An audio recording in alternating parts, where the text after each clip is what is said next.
Assalamualaikum warahmatullahi wabarakatuh. Bismillahirrahmanirrahim. Alhamdulillahilladzi an'amana bi ni'matil imani wal islam. Asyhadu an la ilaha illallah wahdahu la syarikalah wa asyhadu anna sayyidana nabiyyana Muhammadan abduhu wa rasuluh. Allahumma salli ala sayyidina Muhammad wa ala alihi wa sahbihi ajma'in. Qala Allah ta'ala fi kitabil karim, a'udzu billahi minasyaitonir rajim. Bismillahirrahmanirrahim. La in syakartum la azidannakum wa la in kafartum inna adzabi lasadid. Al-ayat-Sadaqallahul Azim. Kaum muslimin dan muslimat yang dirahmati Allah Subhanahu wa taala. Puji syukur kita panjatkan kehadirat Allah Subhanahu wa taala karena kita pada sore hari ini masih senantiasa diberi kekuatan oleh Allah Subhanahu wa taala. Kekuatan iman dan Islam, kekuatan cara zahir batin sehingga kita mampu menjalankan ibadah puasa sampai pada tanggal 14 Mei tahun 2020 ini dalam keadaan sehat walafiat. Salat masalam semoga Allah Subhanahu wa taala tetap tercurahkan kepada beliau baginda Rasulullah Muhammad sallallahu alaihi wasallam, nabi yang menjadi pelopor dalam kehidupan umat manusia, menjadi pelopor perdamaian di tengah-tengah kehidupan masyarakat yang gersang. Moga-moga kita diakui sebagai umatnya ketika kita nanti sudah di depan Allah Subhanahu wa taala.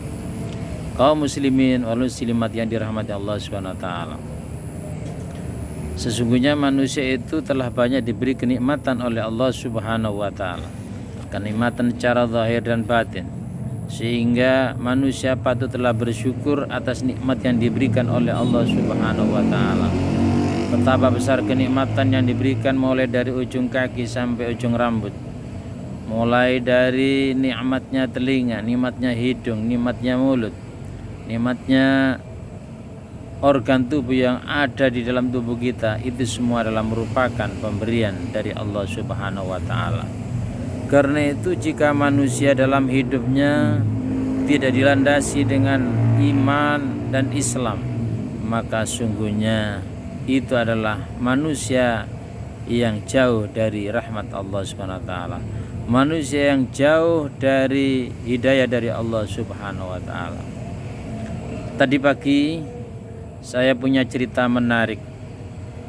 Ketika ada seorang laki-laki warga Lamongan, dia berhenti di depan rumah saya.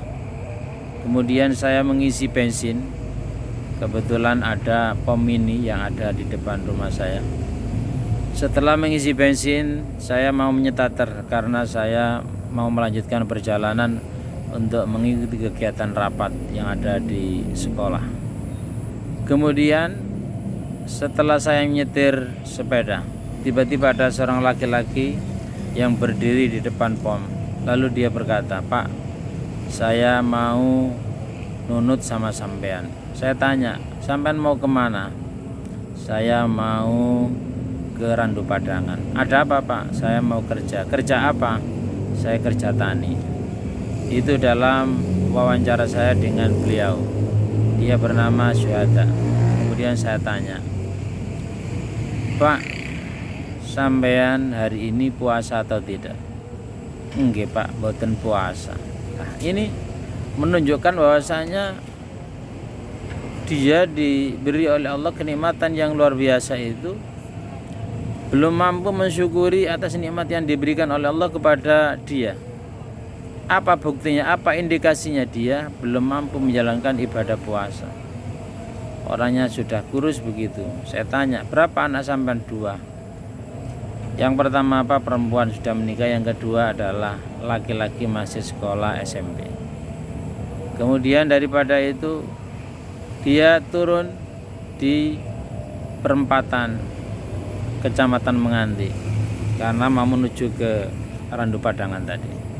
Kemudian saya dalam hati saya terbesit, dia itu adalah pertama tadi saya katakan dia mau nunut di sepeda. Kemudian setelah itu dalam perjalanan saya tanya dia puasa atau tidak. Dia tidak puasa. Dia dengan jawaban yang jujur. Kemudian dia turun dari sepeda saya. Dia tidak mengucapkan sedikit pun merasa terima kasih. ini membuktikan bahwasanya orang ini adalah orang yang sudah ditolong itu tapi dia tidak ada ucapan terima kasih.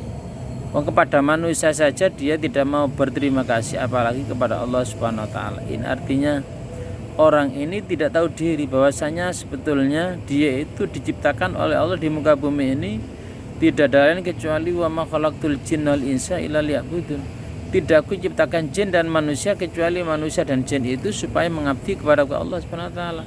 Artinya manusia itu dikasih fasilitas segala kesehatan, kenikmatan rizki, kenikmatan macam-macam di dalam tubuhnya, tetapi dia masih belum mampu menjemput hidayah dari Allah Subhanahu wa taala. Apa buktinya? Pada hari bulan puasa, pada bulan puasa yang begini mulianya, dia belum melakukan puasa. Ini artinya dia adalah masih belum diberi hidayah oleh Allah Subhanahu wa taala.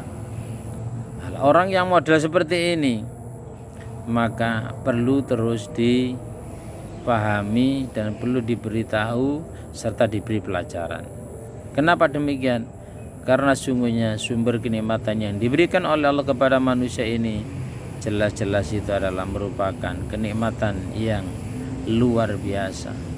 Kenikmatan sehat, kenikmatan dia itu diberi kenikmatan makan, minum, fisiknya. Kemudian saya tanya lagi, kenapa sampean kok berani dari daerah Lamongan kok menuju ke Gresik, padahal di Gresik ini ada PSBB? Apa sampean nggak takut dirazia? Dia cerita, iya Pak, saya tadi pas waktu di Marodi lah itu saya dites, kebetulan suhu saya itu 36, berarti normal Pak, normal. Ini artinya sebuah kenikmatan juga. Oleh karena itu Allah mengancam dalam ayat berikutnya, wala in kafartum inna adzabi lasad. Jika manusia itu mengkufuri kenikmatan Allah, tunggulah bahwasanya siksa itu adalah amat pedih. Kaum muslimin wal muslimat yang dirahmati Allah Subhanahu wa taala. Karena itu marilah kenikmatan yang diberikan oleh Allah Subhanahu wa taala kepada kita sekalian ini, ayo mumpung kita masih diberi kesehatan jasmani rohani, kenikmatan kesempatan, ya, ini kita gunakan yang sebaik-baiknya agar nikmat yang diberikan oleh Allah kepada kita sekalian ini adalah berguna bagi kita, kemudian bagi keluarga, bagi agama, terutama bagi nusa dan bangsa. Kurang dan banyak mohon maaf. Moga-moga sedikit yang disampaikan ini ada guna dan manfaat khususnya untuk pribadi saya sendiri dan umumnya kepada hadirin sekalian yang mau meresapi dan menghayati apa yang telah disampaikan lewat surat Ibrahim ini tadi. Wallahul muwaffiq ila aqwamit thoriq. Assalamualaikum warahmatullahi wabarakatuh.